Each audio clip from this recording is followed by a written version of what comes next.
"Don't bring the baby, it'll ruin the photos," my sister said. My dad chimed in, "We want nice pictures this year." I stayed quiet. That night I took back every gift from under their tree. At 7:23 a.m. my sister messaged, "They're screaming. Where are the presents?" Last Christmas was supposed to be different. It was the first one since I got my promotion, the first one where I wasn't scraping by, counting pennies, feeling like the charity case of the family. They didn't know yet. I didn't tell anyone. Not because I wanted to make a dramatic reveal. More because I wanted to enjoy the holidays without the weight of expectation or fake affection. I had spent weeks carefully choosing gifts for every single person in my family. Not just basic gifts either, thoughtful, expensive, personal ones. My sister Kayla was obsessed with that stupid skincare brand from France, so I had it shipped directly from Paris. My brother and his wife were always complaining about their vacuum, so I got them a Dyson. For my parents, a weekend spa retreat in Aspen. Even the cousins I barely talked to, designer scarves, gaming headsets, gift cards to actual restaurants instead of Amazon. And all of it came from me. Just me. But the best part, the part one was most excited about, was dressing up my 6-month-old daughter Ava in this little velvet red dress with a white fur collar and tiny black boots. It was her first Christmas. She had no idea what was going on, but I did. I knew this would be the picture I'd keep forever. I even booked a professional photographer to come take family photos in front of the tree. I thought this year finally I'd feel like I belonged again. Like I wasn't the broke single mom showing up with homemade cookies while everyone else exchanged Apple products. I was excited. Nervous but excited. Then Kayla called. She didn't ask how we were. Didn't even say hi. Just, "Hey, don't bring the baby this year, okay? It's not personal, we just want the photos to look more cohesive." I said nothing. She kept going like she was reading off a list she'd practiced. You know how mom gets. She wants everything to match. Matching outfits, matching wrapping paper. A crying baby would kind of ruin the whole vibe. I still didn't say anything. Then Dad picked up on speaker. "It's not a big deal, Stace. We just want nice pictures this year. Real family pictures. Real family." I hung up. Packed Ava's things anyway.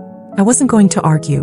I was done arguing with people who made it clear they saw my daughter as a problem and me as a burden. That night, after everyone had gone to sleep, I drove over to their house with Ava asleep in her car seat. I unlocked the front door with the spare key I still had, walked in quietly and stared at the tree. There were dozens of gifts under it. All mine. The wrapping was different for each person. I knew which was which. I started collecting them one by one. Ava kept sleeping. When the tree was empty, I turned off the porch lights from the switch in the hallway, got back in the car and drove away. At 7:23 a.m. I got the text from Kayla. "They're screaming. Where are the presents?" I didn't answer. I just looked over at Ava, still asleep, and whispered, "Merry Christmas."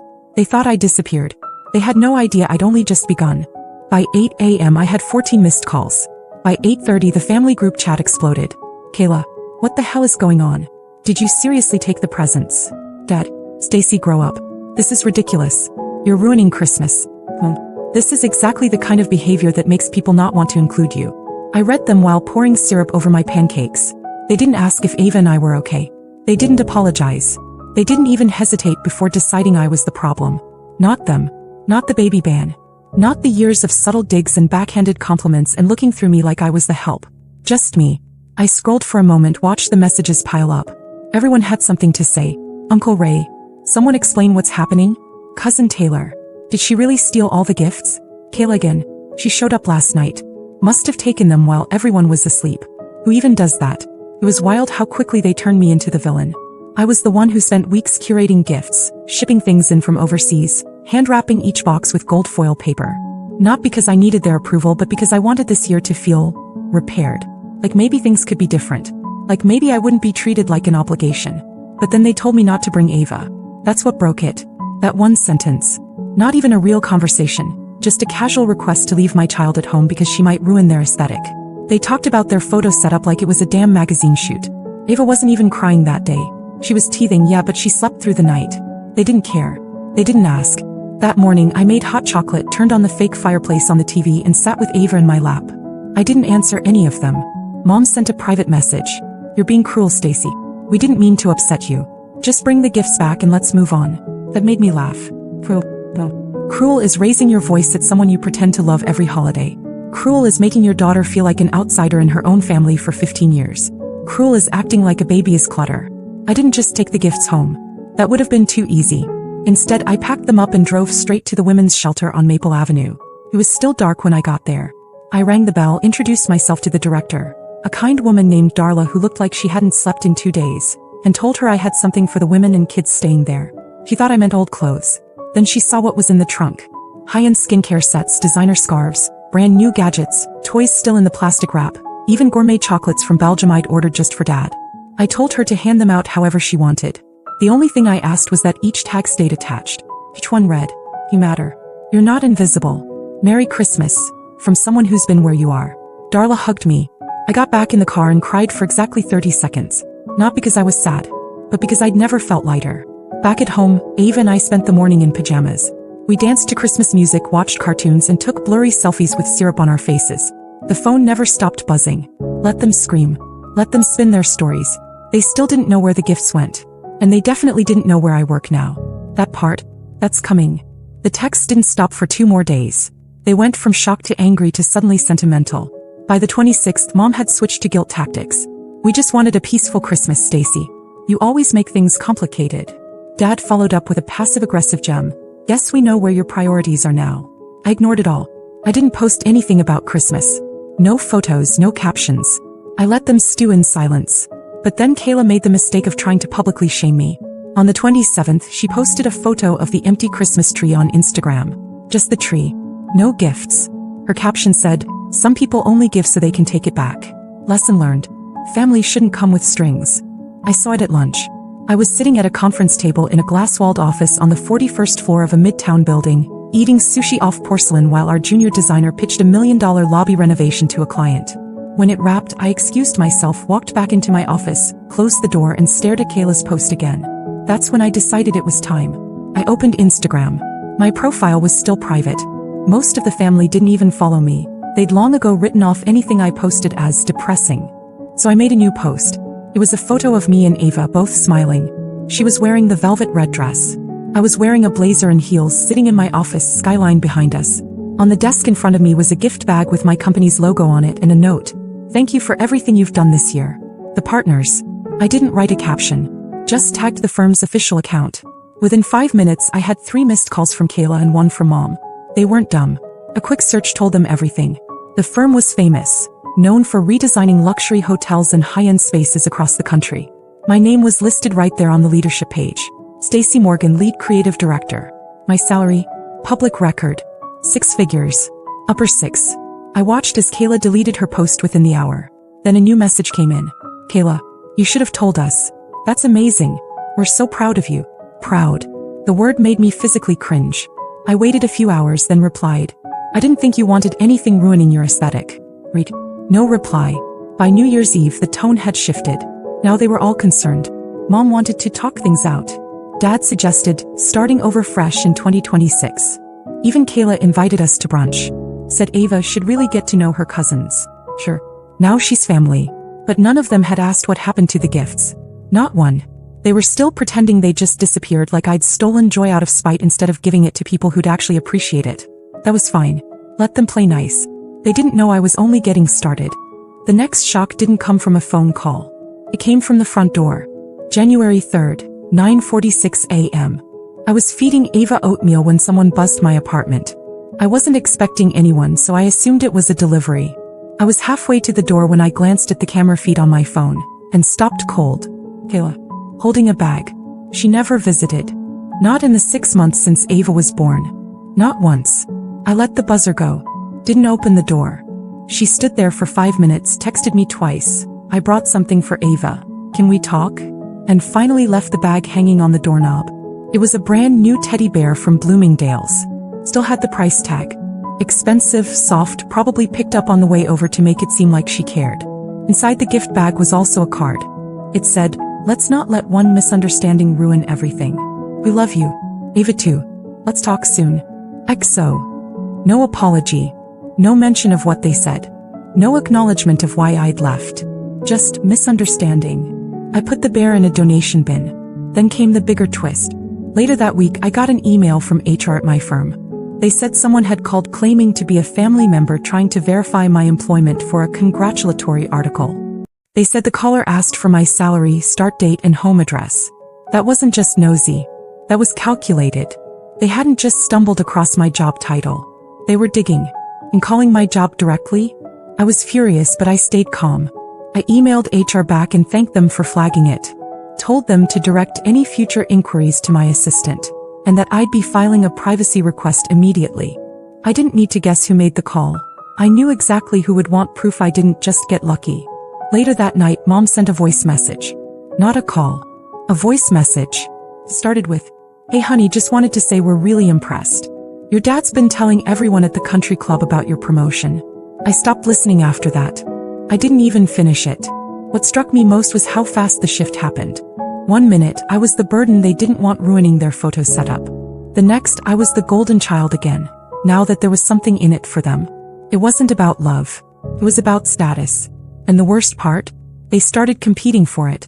A week later, I got a call from a cousin I hadn't spoken to in 4 years, suddenly asking if we wanted to do a family girls trip this summer. I said no. Then Uncle Ray emailed me asking if I'd design his office lobby for exposure. I ignored it. Mom tried again. She said she was planning a family dinner and really wanted Ava to come. She even said she'd bought matching outfits for the grandkids.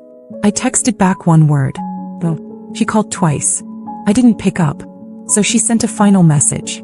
"You'll regret cutting people out like this, Stacy. Family is everything." I didn't answer. But I did book a flight. Ava and I were going to Italy for the spring. I'd been planning it for months, but now I moved it up. Work was letting me do remote design work for our Rome project, and Ava had her first passport.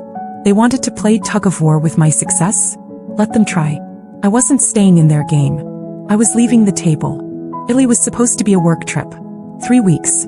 Quiet. Focused. It turned into something else entirely. Ava and I arrived in Rome mid-March, jet-lagged but buzzing. Our apartment was a sunlit 2-bedroom on the 5th floor, with a balcony that overlooked terracotta rooftops and an espresso bar downstairs that remembered my order by day 3. I worked in the mornings, took meetings in the afternoons, and spent my evenings with Ava, walking cobblestone streets or sitting by the fountains with gelato in hand. He loved it. She was laughing more than I'd ever seen. What I didn't expect was how easily we both settled in. For the first time in a long time, I wasn't adjusting my pace for anyone else. No fake smiles, no emotional landmines, no constant worry about saying the wrong thing. Then something unexpected happened. A woman named Sophia, the project coordinator on the Rome team, became fast friends with me. We started having dinners after work, and on one of those nights she asked if I'd ever considered relocating. I laughed at first, said Ava's whole life was back home. School, doctors, everything. Then Sophia mentioned something I hadn't considered. The firm had just opened a permanent design hub in Milan. They were scouting for someone to lead it. It wasn't on the website yet. Quiet discussions only. But the partners trusted me. Sophia said, "If you want it, I'll put your name forward tomorrow." That night, I lay awake for hours, staring at the ceiling fan spinning above me, Ava asleep beside me. I kept thinking about how fast everything had changed. About how different I felt, being so far from the people who always made me feel like I had to earn my place at the table. The next morning I said yes. 2 days later, I signed a 2-year relocation contract. And then I did something petty. Just once. I posted a photo. Not of me. Not of Ava. Just the view from our balcony in Rome, cappuccino in frame, captioned. "Sometimes the table you were trying to be invited to doesn't deserve you. So you build your own." Kayla saw it. So did Mom. The next day I got a text from Dad. "Are you moving? We heard something from your aunt. Please tell me it's not true." I didn't answer. Then Kayla called. I let it ring, just watched the name flash on the screen while Ava sat in my lap playing with a toy gondola someone gave her. Later that night I posted one last thing. A short video. Ava in a white dress, clapping along with street musicians outside a cathedral.